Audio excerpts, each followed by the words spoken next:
অসম ৰাজ্যিক কৃষি বিপণন পৰিষদৰ দ্বাৰা অনুমোদিত বজাৰ দৰ এনেধৰণৰ যোৰহাট বজাৰত কেঁচা জলকীয়া প্ৰতি কুইণ্টলত ন্যূনতম মূল্য ৫,৫০০ টকা, প্ৰতি কুইণ্টলত অধিকতম মূল্য ৬,৭০০ টকা, বেঙেনা ২,২০০ টকা, ২,৫০০ টকা, বন্ধাকবি ১,৭০০ টকা, ১,৮০০ টকা, জাতিলাও ২,৫০০ টকা, ৩,০০০ টকা। হোজাই বজাৰত লেচেৰা প্ৰতি কুইণ্টলত ন্যূনতম মূল্য ৩,০০০ টকা, প্ৰতি কুইণ্টলত অধিকতম মূল্য ৩,২০০ টকা, তিতাকেৰেলা ৩,০০০ টকা, ৩,২০০ টকা, তিয়হ ২,৪০০ টকা, ৩,০০০ টকা, কেঁচা জলকীয়া ৭,২০০ টকা, ৮,০০০ টকা। বৰপেটা ৰোড বজাৰত মিঠাতেল প্ৰতি কুইণ্টলত ন্যূনতম মূল্য ৭,০০০ টকা, প্ৰতি কুইণ্টলত অধিকতম মূল্য ৮,৮০০ টকা, আলু ২,৮০০ টকা, ২,৯০০ টকা, ৰঙালাও ১,৮০০ টকা, ২,০০০ টকা, বিলাহী ৩,৪০০ টকা, ৩,৫০০ টকা। নলবাৰী বজাৰত অমিতা প্ৰতি কুইণ্টলত ন্যূনতম মূল্য ১,৮০০ টকা, প্ৰতি কুইণ্টলত অধিকতম মূল্য ২,০০০ টকা, জিকা ১,৮০০ টকা, ২,০০০ টকা, পটল ২,৭০০ টকা, ৩,০০০ টকা, পিঁয়াজ ৩,৭০০ টকা, ৩,৮০০ টকা।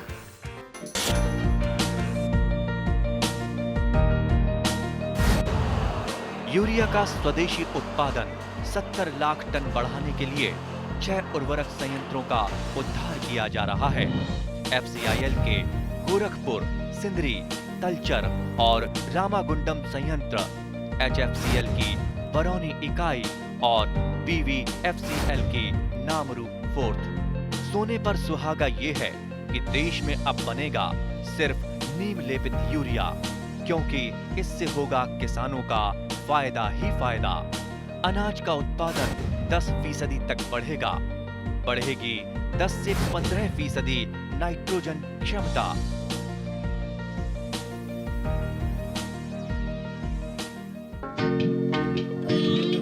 বিশ্বৰ নিৰামিষ ভোগীসকলৰ মাজত অতি জনপ্ৰিয় খাদ্য সামগ্ৰী হৈছে মাছৰুম অথবা কাঠফুলা। এই কাঠফুলা নানান ঔষধি গুণেৰে সমৃদ্ধ। কাঠফুলা খেতিৰ জৰিয়তে বহুসংখ্যক যুৱক যুৱতী স্বাৱলম্বী হ'বলৈ সক্ষম হৈছে। সম্প্ৰতি অসমতো বহুসংখ্যক শিক্ষিত যুৱক যুৱতী কাঠফুলা খেতিৰ জৰিয়তে আত্মসংস্থাপন লাভ কৰিবলৈ সক্ষম হৈছে। কাঠফুলা হৈছে এ ভিটামিন আৰু ডিৰ উৎকৃষ্ট উৎস। কাঠফুলাই সূৰ্যৰ ৰশ্মিৰ সংস্পৰ্শলৈ আহিলে ভিটামিন ডি শোষণ কৰি লয়। কাঠফুলাৰ সক্ৰিয় পলিছেকাৰাইড হৈছে এক প্ৰকাৰৰ দ্ৰৱণীয় আঁহ, যাক বিটা গ্লুকেন বুলি কোৱা হয়। এই যৌগটোৱে মানৱ দেহৰ ৰোগ প্ৰতিৰোধ প্ৰণালী সক্ৰিয় কৰে। কাঠফুলাত চেলেনিয়াম নামৰ এক শক্তিশালী এণ্টিঅক্সিডেণ্টো থাকে, যি ৰোগ প্ৰতিৰোধ প্ৰণালী সুস্থিৰ কৰাৰ লগতে কোষ আৰু কোষকলাৰ ক্ষতি প্ৰতিহত কৰাত সহায় কৰে। কাঠফুলাৰ বীজক ইংৰাজীত স্পন বুলি কোৱা হয়। আমাৰ ৰাজ্যখনত কাঠফুলা উৎপাদনৰ লগত বহুসংখ্যক যুৱক যুৱতী জড়িত হৈছে যদিও বীজ উৎপাদনত তেনেই সীমিত সংখ্যক লোকে জড়িত হোৱা দেখা যায়, যাৰ ফলত কাঠফুলাৰ বীজ কিছুমান অজ্ঞাত উৎসৰ পৰা ব্যৱহাৰ কৰা দেখা যায়। নলবাৰী উদ্যান শস্য মহাবিদ্যালয়ত স্থাপিত কাঠফুলাৰ বীজ উৎপাদন গৱেষণাগাৰত ইতিমধ্যে বছৰজুৰি ইয়াৰ বীজ পাব পৰা ব্যৱস্থা কৰা হৈছে। এই সম্পৰ্কে কৃষি বিজ্ঞানী ডক্টৰ মনোজ কুমাৰ কলিতাই কাঠফুলাৰ উপকাৰিতা আৰু বীজ উৎপাদন আৰু আন আনুষংগিক কিছু দিশ সামৰি এনেদৰে কয়। আচলতে আমি দেখি আছোঁ যে আজি বহুত বছৰৰ পৰা অসমত আমি চেষ্টা কৰি আছোঁ যে কাঠফুলাৰ খেতিয়ে আমাৰ প্ৰসাৰ বিস্তাৰ কৰক, আৰু সেই হিচাপে যথেষ্ট আমি ট্ৰেইনিঙো কৰি আছোঁ বেলেগ বেলেগ বিভাগৰ ফালৰ পৰা। কিন্তু আমি দেখিছোঁ যে আমাৰ খেতিটো এতিয়ালৈকে সিমান বেছি বিস্তাৰ হ'ব পৰা নাই। আৰু আমি দেখিছোঁ এই গোটেই বিস্তাৰ নোহোৱাৰ মেইন কাৰণটো হৈছে যে অসমত বিশুদ্ধ কাঠফুলাৰ বীজ এতিয়ালৈ কমকৈ পোৱা গৈছে। আমাৰ খেতিয়কসকলে কাঠফুলা কৰিছে যদিও প্ৰায় 90% কাঠফুলাৰ বীজে এতিয়া বাহিৰৰ পৰা আহি আছে। অসমত আমি কাঠফুলাৰ প্ৰায় 10% বীজে প্ৰডাকশ্যন হৈ আছে বেলেগ বেলেগ ঠাইত। সেই কথাটো মনত ৰাখি আমি আচল কৰি এই আমাৰ অসম কৃষি বিশ্ববিদ্যালয়ৰ অন্তৰ্গত উদ্যান শস্য আমাৰ যি মহাবিদ্যালয়, আমি চেষ্টা কৰিছোঁ যে ইয়াত এটা কাঠফুলাৰ বীজ উৎপাদন কৰা কেন্দ্ৰ হওক, আৰু আমি ইয়াৰ পৰা আমাৰ এই ওচৰ পাজৰৰ যিখিনি আমাৰ কাঠফুলাৰ খেতিয়ক আছে তেখেতসকলক আমি কাঠফুলাৰ বীজ,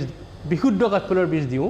যাতে আমি এই গোটেই অঞ্চলটো এটা কাঠফুলাৰ একচুৱেলি মাছৰুম হাব হিচাপে আমি ল'ব পাৰোঁ। আৰু এই উদ্দেশ্য আগত ৰাখিয়ে আমি আমাৰ directorate of horticulture and food processing তাত আমি যোগাযোগ কৰিলোঁ আৰু তেখেতসকলৰ অৰ্থ সাহায্য আমাক 15 লাখ টকা তেখেতসকলে দিছিলে তাৰ পৰা অৰ্থ সাহায্য আৰু সেই অৰ্থ সাহায্যৰ পৰাই আমি ইয়াত এটা কাঠফুলাৰ বীজ উৎপাদন আমি এটা কেন্দ্ৰ এটা আমি ইয়াত আমি এষ্টাব্লিছ কৰিছোঁ আৰু এইটো আমি এই বছৰ আগষ্ট মাহত আমি এইটো ইনগ্ৰেশ্যন কৰিছোঁ আমাৰ এই চেণ্টাৰটো আৰু আমি খুব ভাল বীজ ইয়াত প্ৰডাকশ্যন কৰি আছোঁ এতিয়ালৈকে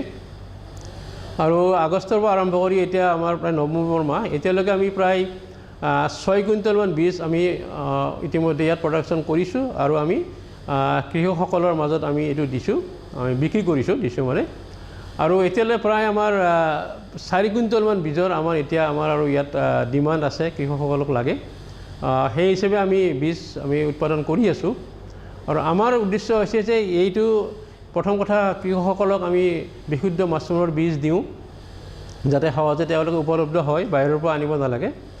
আৰু আমাৰ এই চেণ্টাৰটোৱে যদি কোনো উদ্যোগী আমাৰ কোনোবা যুৱক আহে তেখেতসকলে আমাৰ ইয়াত ট্ৰেইনিং লোৱাৰ ব্যৱস্থা কৰিব পাৰিব ট্ৰেইনিং ল'ব পাৰিব আৰু নিজে আচলতে কৰি কাঠফুলা বীজ উৎপাদন কেন্দ্ৰ তেখেতসকলে নিজে এটা কৰিব পাৰিব কাৰণ যিহেতু ইয়াৰ কাৰণে যথেষ্ট স্কিম আছে আৰু তাৰোপৰি আমাৰ বৰ্তমান আত্মনিৰ্ভৰ অসম যিটো আমাৰ প্ৰগ্ৰেম আছে তাতেতো আমাৰ অসম চৰকাৰে সাহায্য দি আছে গতিকে ইয়াৰ পৰা ট্ৰেইনিং লৈ তেখেতসকলে তাতো এপ্লাই কৰি অৰ্থ সাহায্য লৈ নিজৰ এটা এনেকুৱা লেবৰেটৰী ব্যৱস্থা কৰিব পাৰিব তাৰোপৰিও আমি আমাৰ যিখিনি আমাৰ ছাত্ৰ আছে ইয়াত এতিয়া তেখেতসকলকো আমি ইয়াত ট্ৰেইনিং দি আছোঁ মাছৰুম কেনেকৈ কৰে মাছৰুমৰ বীজ কেনেকৈ প্ৰডাকশ্যন কৰে আমি ভাবিছোঁ যে এই আমাৰ যিখিনি ল'ৰা ছোৱালী এবাৰ পাছ কৰি ওলাব আমাৰ এখন মহাবিদ্যালয়ৰ পৰা তেখেতসকলেও এটা সময়ত নিজেও এজন উদ্যোগী হ'ব পাৰিব আৰু নিজে আত্মনিৰ্ভৰ হোৱাৰ উপৰিও আৰু 4জন লোকক তেওঁলোকে তাত কৰ্মসংস্থান দিব পাৰিব সেইটো আমি আশা কৰিছোঁ আৰু এই লেবৰেটৰী বনাবলৈ খুব ডাঙৰ তেনেকুৱা খুব ইনষ্ট্ৰুমেণ্ট নালাগে আমাৰ ইয়াত আমাৰ আছে লেমিনাৰ ফ্ল' অটোক্লেভ লাগিব লেমিনাৰ ফ্ল' লাগিব আৰু BOD ইনকিউবেটৰ এইকেইটাই মেইন ইনষ্ট্ৰুমেণ্ট তাৰোপৰি আমাৰ কিছুমান এটা ফ্ৰিজ লাগিব আৰু সৰু সুৰা কিছুমান আমাৰ ইনষ্ট্ৰুমেণ্ট লাগিব আৰু গোটেইখিনি কথা তেখেতসকলে যেতিয়া কোনোবা জেগাত ট্ৰেইনিং ল'ব গোটেইখিনি ভালকৈ শিকিব পাৰিব আৰু খুব এবাৰ ট্ৰেইনিংটো ল'লে এইটো এনেকুৱা নহয় যে নিজে কৰিব নোৱাৰিব ভালকৈ হাতে কামে একবাৰ শিকাৰ পিছত নিজে আৰম্ভ কৰিব পাৰিব আৰু আমি উদ্যান শস্য মহাবিদ্যালয় যি আমাৰ আছে আমি সদায় তেখেতৰ ওচৰত থাকিম কিবা অসুবিধা হ'লে আমি তেখেতসকলক আমি দেখুৱাই দিব পাৰিম বা আমাৰ ওচৰত আহি তেখেতসকলে সুধিব পাৰিব কাঠফুলাৰ বীজ উৎপাদনৰ লগতে কাঠফুলা উৎপাদনৰ বাবে উদ্যান শস্য সঞ্চালকালয়ৰ তৰফৰ পৰা ৰাজহুৱা তথা ব্যক্তিগত খণ্ডৰ বাবে ৰাজসাহায্যৰ ব্যৱস্থা আছে কাঠফুলাৰ বীজ উৎপাদন প্ৰক্ৰিয়া সম্পূৰ্ণ বিজ্ঞানসন্মত কাঠফুলাৰ বীজ উৎপাদনৰ বাবে ব্যৱহাৰ কৰিবলগীয়া সামগ্ৰীখিনি ভালদৰে ধুই চাফা কৰি ল'ব লাগে নিৰ্বাচিত মাছৰুমৰ পিয়ৰ কালচাৰ এটা ষ্টেৰিলাইজড কৰি লোৱা টিউবত মল্ট এক্সট্ৰেক্ট আগৰ নতুবা পটেটো ডেক্সট্ৰছ আগৰৰ মাধ্যমত বৃদ্ধি হ'ব দিব লাগে ঘেঁহু বা ধানৰ বীজ 18 ঘণ্টা সময় পানীত তিয়াই সেমেকাই ল'ব লাগে বিশুদ্ধকৃত বীজখিনি কেলছিয়াম কাৰ্বনেটৰ লগত মিহলাই ল'লে বহুখিনি সুবিধা হয় তাৰপিছত মাধ্যমত বৃদ্ধি হোৱা মাছৰুমৰ মাইচেলিয়াম বীজৰ লগত মিহলাই পুনৰ বৃদ্ধি হ'ব দিব লাগে এতিয়া পলি প্ৰপিলিন মোনাত বিশুদ্ধকৃত বীজ আৰু 10 পৰা 15 গ্ৰাম মাদাৰ স্পন মিহলাই মোনাবোৰ অটোক্লেভত ষ্টেৰিলাইজড কৰিব লাগে মাছৰুমৰ বীজ অতি সাৱধানে পৰীক্ষাগাৰত উৎপাদন কৰিব লাগে এই বীজ তৈয়াৰ কৰোঁতে ল'ব লগা সাৱধানতা আৰু পদক্ষেপ সম্পৰ্কে ডক্টৰ জয়াৰাণী পেগুই এনেদৰে বুজাই দিয়ে প্ৰথমতে কাঠফুলাৰ বীজ যোনটো আমি মাছৰুম স্পন বুলি কওঁ মাছৰুম স্পনটো বনাবৰ কাৰণে আমাৰ কিছুমান বস্তুৰ দৰকাৰ হয় প্ৰথমে আমাক লাগিব কালচাৰ মিডিয়া বুলি কয় য'ত আমি কাঠফুলাখিনি দি পেলাই আমি কাঠফুলা খাদ্য হিচাপে গ্ৰহণ কৰে তাক আমি কালচাৰ মিডিয়া বুলি কওঁ আৰু খুব মানে ইজিলি পোৱা বা আমি লেবত ব্যৱহাৰ কৰা মিডিয়াটো কালচাৰ মিডিয়াটো হৈছে পটেটো ডেক্সট্ৰাছ আগাৰ মিডিয়া বুলি কয় দ্বিতীয়তে আমাক লাগিব মাছৰুম মানে কাঠফুলা কাঠফুলা স্পনটো বনাবৰ কাৰণে সেইখিনি বস্তু আমাৰ দৰকাৰ হয় তাৰপিছত আমাক লাগিব সাবষ্ট্ৰেট বুলি কয় য'ত আমি মাছৰুমৰ বীজটো বা মাছৰুমটোক আমি মানে বহাবৰ কাৰণে ধৰি লওক মাছৰুম চিলিণ্ডাৰ আমি যেতিয়া বনাওঁ মাছৰুম চিলিণ্ডাৰ বনাবৰ কাৰণে আমাক বীজটো পৰিমাণটো বেছিকৈ লগা হয় সেইকাৰণে এই বীজটো বনাবৰ কাৰণে আমাক কিছুমান বস্তুৰ দৰকাৰ হয় তাৰ প্ৰথমটো হৈছে মেডিয়াটো হৈছে দ্বিতীয়টো হৈছে আমাক লাগিব ধানৰ বীজ বা মাকৈ বা গেহু তেনেকৈ বিভিন্ন ধৰণৰ আমাক মানে বীজ হিচাপে আমি বা সাবষ্ট্ৰেট হিচাপে আমি ব্যৱহাৰ কৰিব পাৰোঁ আমি ইয়াত যোনটো কৰোঁ ধানৰ বীজত কৰোঁ যিহেতু ধানৰ বীজটো আমাৰ মানে সহজতে পোৱা যায় প্ৰথমতে তাৰ কাৰণে আমি সেইখিনি বস্তু ধৰি লওক মেডিয়া PDA মেডিয়া ধানৰ বীজটো প্ৰথমতে আমি তাক ষ্টেৰিলাইজ কৰোঁ মানে বীজ শোধন কৰোঁ তাৰপিছত সেইবিলাক বস্তু আমি কৰিবৰ কাৰণে সেইখিনি আমি কাম কৰিবৰ কাৰণে কিছুমান মেচিনৰ প্ৰয়োজন হয় যেনেকৈ লেমিনাৰ এয়াৰ ফ্ল' দৰকাৰ হয় আমাৰ লেমিনাৰ এয়াৰ ফ্ল'ৰ কামটো হৈছে আমি ইয়াতে মিডিয়াখিনি যোনটো কালচাৰ মিডিয়া আমি বুলি কওঁ এই কালচাৰ মিডিয়াটো আমি প্লেটত যিহেতু কাঠফুলাটো আমি কৰিব লাগিব প্ৰথম বীজটো যোনটো মাদাৰ স্পন বুলি কয় বা টিচু কালচাৰ প্ৰথমতে আমি ফ্ৰেছ মাছৰুমৰ পৰা টিচুটো লৈ পেলাই আমি তাক মেডিয়াত দি পিনি আমি তাক অকণ মানে বহাই লওঁ বা কালচাৰটো আনি লওঁ যোনটো পিয়ৰ কালচাৰ বুলি কয় য'ৰ পৰা আমি মাদাৰ স্পনটো বনাম কাৰণ মাছৰুম বীজটো বনাবৰ কাৰণে আমাক মাদাৰ স্পনটো বহুতেই দৰকাৰ আৰু মাদাৰ স্পনটো বনাবৰ কাৰণে আমাক টিচু কালচাৰটোৰ প্ৰয়োজন হয় সেইকাৰণে টিচু কালচাৰটো কৰিবৰ কাৰণে আমি PDA মেডিয়াত প্ৰথমতে পেট্ৰি প্লেটত PDA মেডিয়া ঢালি দিওঁ যেনেকৈ আমি ইয়াত দিয়া আছে চ' তেনেকৈ PDA মেডিয়া ঢালি পেলাই আমি পেট্ৰি প্লেটত ঢালি আমি মাছৰুমৰ টিচুখিনি দিয়া গৈছে ইয়াতে মানে কাঠফুলাৰ যোনটো টিচু কাটি পেলাই আমি ইয়াতে দি দিওঁ তাৰপিছত আমি এইখিনি দিয়াৰ পিছত আমি আমাক আৰু মেচিনৰ দৰকাৰ হয় ইকুইপমেণ্টৰ দৰকাৰ হয় সেইটো হৈছে BOD ইনকুবেটৰ আমাৰ BOD ইনকুবেটৰত সেই মেচিনটোত আমি দিয়া হয় তাক যোনটো আমি প্ৰপাৰ গ্ৰ'থ এণ্ড ডেভেলপমেণ্ট বুলি কওঁ মানে মাছৰুমটোৰ সেইটো কৰিবৰ কাৰণে BOD ইনকুবেটৰ মেচিনটোৰ খুব প্ৰয়োজন তাতে ধৰি লওক যিমান টেম্পাৰেচাৰ লাগে ভেঁকুৰটোৰ কাৰণে যিমান তাক মইশ্চাৰ লাগে বা যিমান লাইট লাগে সেই গোটেইখিনি বস্তু BOD ইনকুবেটৰত পোৱা যায় আৰু অলৰেডি মেচিনটোত ছেট কৰা থাকে চ' মাছৰুমটোক যিমান সেইখিনি বস্তু দৰকাৰ হয় সেইখিনি মেচিনত অলৰেডি ছেট কৰা থাকে চ' তেনেকৈ মাছৰুমটো আমি 5 দিনৰ পৰা 7 দিনমানলৈকে থৈ দিওঁ তাৰপিছত আমি দেখোঁ যে মাছৰুমটো লাহে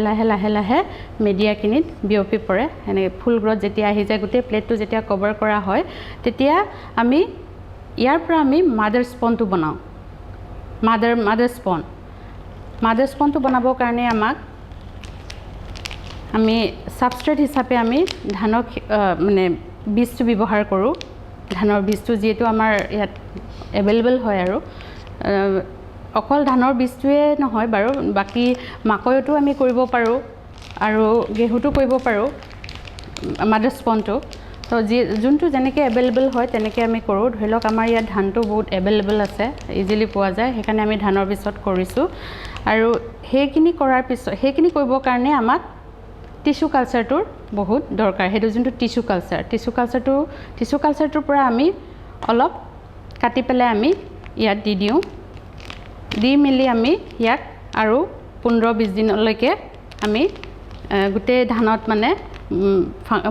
ভেঁকুৰটো আহিবৰ কাৰণে আমি 15 দিনমান ৰ'ব লাগিব বা মাছৰুমটো আহিবৰ কাৰণে আমি 15 দিনমান লাগিব ইয়াতে আমাৰ চুবুৰীয়া বাংলাদেশৰ খেতিয়কসকলে অশেষ কষ্ট কৰি প্ৰতিকূল পৰিস্থিতিৰ মাজতো ন কৃষি পদ্ধতি অৱলম্বন কৰি আহিছে ভূমিৰ অভাৱ বানপানী দ অঞ্চলৰ কৃষিভূমি জলবায়ুৰ পৰিৱৰ্তন অত্যধিক জনসংখ্যা আদিৰ দৰে সমস্যা সত্ত্বেও বাংলাদেশৰ দৰে দেশ এখনৰ কৃষি ক্ষেত্ৰত আছে বিশেষ কিছুমান সফলতা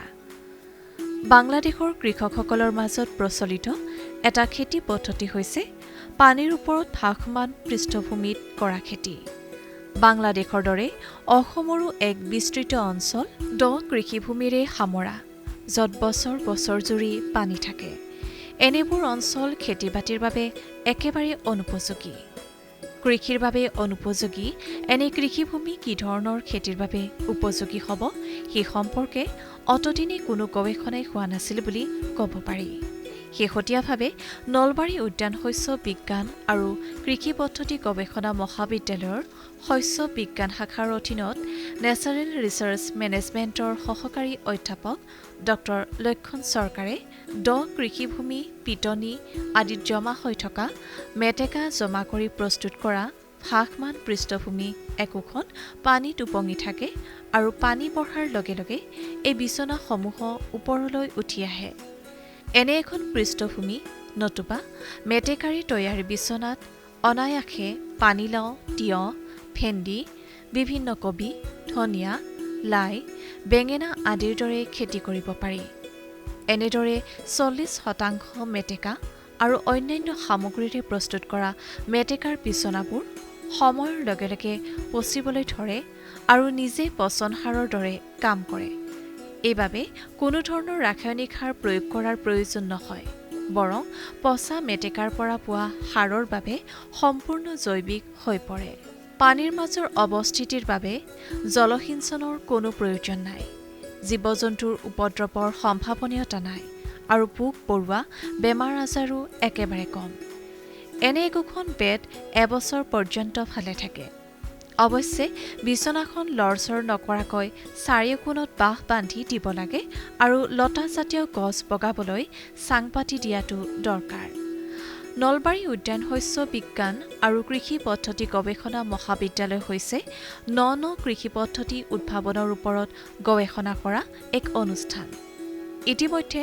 14গৰাকী কৃষকৰ মাজত এই কৃষি পদ্ধতিৰ প্ৰমাণ চাবলৈ প্ৰয়াস কৰা হৈছে। নাবাৰ্ডৰ দৰে বিত্তীয় প্ৰতিষ্ঠানৰ সহযোগত চলা ভাসমান বিচনাত কৰা পাচলি খেতিৰ গৱেষণা আৰু সম্প্ৰসাৰণ সম্পৰ্কে মহাবিদ্যালয়খনৰ সহকাৰী অধ্যাপক ডক্টৰ লক্ষণ চৰকাৰে এনেদৰে জানিবলৈ দিয়ে। আমাৰ ফ্লোটিং এগ্ৰিকালচাৰ যিটো প্ৰেক্টিছ, এইটো এটা মানে আমি প্ৰথমতে পোনপটীয়াকৈ কওঁ যে আমাৰ যিটো আমি এতিয়া অলৰেডি প্ৰজেক্ট যিটো আনিছোঁ সেইটো আমাক নাবাৰ্ড ফাণ্ডেড কৰিছে আৰু আমাৰ প্ৰগ্ৰেমটো এতিয়া ইনগ্ৰেশ্যনৰ মানে সোনকালে আমি কৰিম তেওঁলোকৰ পৰা। আৰু ফ্লোটিংটো আমাৰ এইটো হৈছে যে যিহেতু আমাৰ অসমত বা আমাৰ পৃথিৱীত বা আমাৰ ইণ্ডিয়াত ভাৰতৰ যিমান মাটি আছে তাৰে ভিতৰত 40% পানীত মানে মেটেকাৰে আৱৰি থাকে। আমাৰ অসমত আছে 31 লাখ হেক্টৰ মাটি, যিখিনি মাটি আমাৰ মেটেকাৰে ভৰি থাকে আৰু মেটেকাখিনি আমাৰ এটা বহুত প্ৰব্লেম কৰে শস্যত কৰাৰ কাৰণে। যিহেতু আমাৰ জুন, জুলাই, আগষ্ট, ছেপ্টেম্বৰ 6 মাহমান মাটি আমাৰ মেটেকাৰে আৱৰি থাকে, সেই সময়ত কৃষকসকলে মানে সেই মাটি ডৰাত খেতি কৰিবলৈ বহুত অসুবিধা পায়। যিহেতু মেটেকা এটা এনেকুৱা এটা মানে ঘাঁহ য'ত মানে সোনকালে পুখুৰীটো আৱৰি ধৰে। আমি ইয়াৰ পৰা বহুত মানে সমস্যা হয়, যেনেকৈ মাছ পুখুৰী মৰি যায়, যে তাৰ কাৰণে অক্সিজেন যিটো লাগে মাছৰ সেইখিনি আমাৰ অভাৱ হয়। আৰু মানে পুখুৰী এটা যিমান পৰিমাণে সূৰ্যৰ পোহৰ লাগে সেইখিনিও নপৰে। আৰু আমাৰ আজিকালি কৃষিৰ যিবিলাক ইৰিগেশ্যন চেনেল আছে যিবিলাক আছে সেইখিনিত কি হয় মেটেকাৰে আৱৰি ধৰে। তাৰ কাৰণে কি হয় আমাৰ পানীখিনি ভালকৈ আমি শস্যলৈ আমি দিব নোৱাৰোঁ। তো সেইটো কাৰণে কি হয় আমাৰ আজিকালি ইৰিগেশ্যন চেনেলবিলাকতো বহুত সমস্যা হয়। তাৰ উপৰিও আজিকালি যিটো আমাৰ ক্লাইমেট চেঞ্জ যিটো হৈ আছে, হোৱাৰ কাৰণে যিবিলাক আমাৰ পানীৰ লেভেল দিনে দিনে বাঢ়ি গৈ আছে, সেইকাৰণে কি হৈছে যিবিলাক এৰিয়াত আমাৰ মেটেকাৰে আৱৰি থাকে সেই মেটেকাখিনিক আমি কেনেকৈ উপকাৰিতা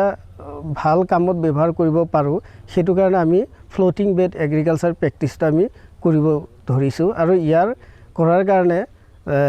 প্ৰথমতে পোনপ্ৰথমতে আমাৰ মেটেকা যিখিনি এৰিয়া আছে সেই মেটেকা এৰিয়াখিনি আমি চাই লৈ যোনবিলাক পুখুৰী বা বিল বা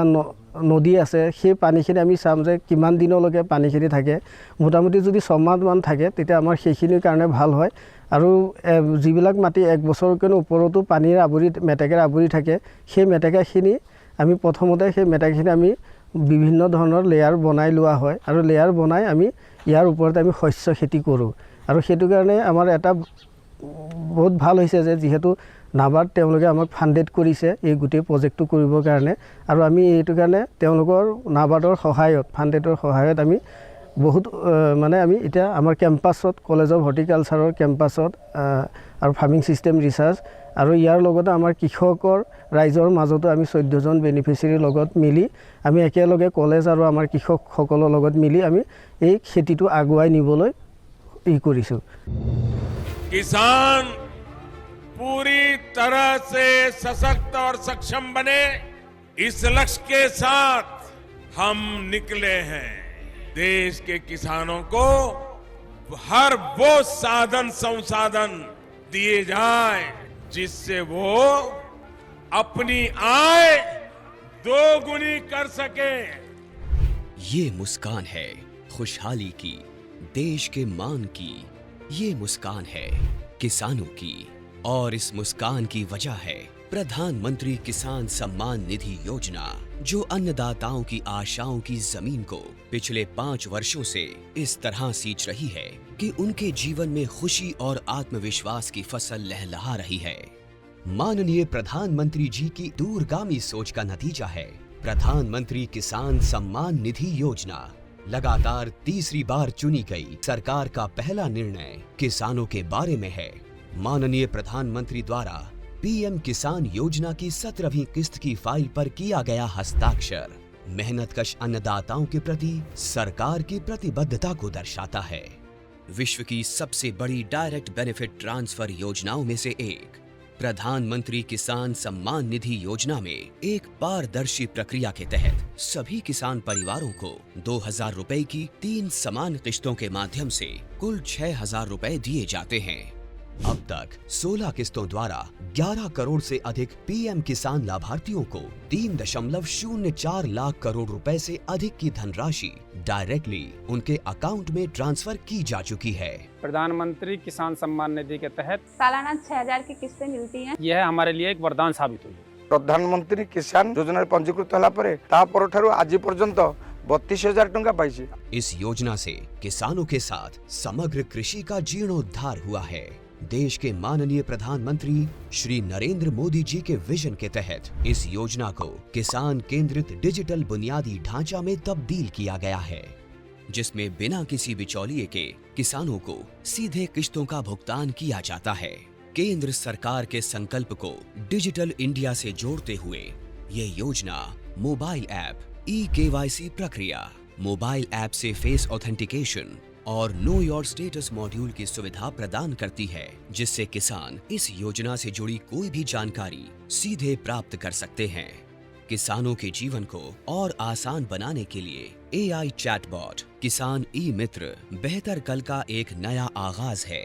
किसान ई मित्र AI चैटबॉट एक सच्चे दोस्त की भूमिका निभाते हुए योजना से जुड़ी सारी जानकारी चयनित भाषा में मुहैया कराता है। पीएम किसान की 17वीं किस्त के रूप में आज माननीय प्रधानमंत्री द्वारा 9.26 करोड़ से अधिक पात्र किसानों को 20,000 करोड़ रुपए की धनराशि सीधे उनके बैंक खातों में ट्रांसफर की जा चुकी है। केंद्र सरकार की एक और अहम पहल है कृषि सखी, जो ज्ञान और महिला सशक्तिकरण का अद्भुत संगम है। कृषि सखी अभियान द्वारा गांव की महिलाओं को पारंपरिक कृषि प्रथाओं से लेकर नवीन तकनीकों के बारे में प्रशिक्षण दिया जाता है, जो महिला किसानों को आर्थिक व सामाजिक रूप से मजबूत बनाता है। गांव की हर महिला को इस मुहिम से जोड़ने के लिए माननीय प्रधानमंत्री श्री नरेंद्र मोदी जी द्वारा 30,000 से अधिक स्वयं सहायता समूहों का कृषि सखियों के रूप में प्रमाणीकरण किया गया है। कृषि सखी हमारी सहेली जैसी हैं और गांव-गांव में आती हैं, हमको खेतीबाड़ी के बारे में बहुत कुछ सिखाती हैं। ऐसे अनूठे प्रयासों से देश का किसान स्वाभिमानी, स्वावलंबी, सशक्त और आत्मविश्वासी बन रहा है। किसान भाइयों गांठ बांध लो, गांठ बांध लो, बहुत बहुत है काम की, समृद्धि के पैगाम की। मिट्टी के मिजाज को समझो, मिट्टी के हर राज को समझो, मिट्टी की तुम जांच कराओ, मुफ्त सॉइल हेल्थ कार्ड ले जाओ। कभी मुनासिब बीज लगाओ, सही किस्म की खाद ले आओ, जितनी जरूरी उतनी डालो, सही मात्रा खुद पहचानो, इसको अपना मंत्र बना लो, मिट्टी की सेहत तो जानो। बात बहुत है काम की, कम लागत अधिक वरदान की, किसान भाइयों गांठ बांध लो। आज ही मिट्टी की जांच कराएं, राज्य सरकार के कृषि अधिकारी से संपर्क करें और मुफ्त में सॉइल हेल्थ कार्ड पाएं। कृषि और किसान कल्याण मंत्रालय द्वारा किसान हित में जारी।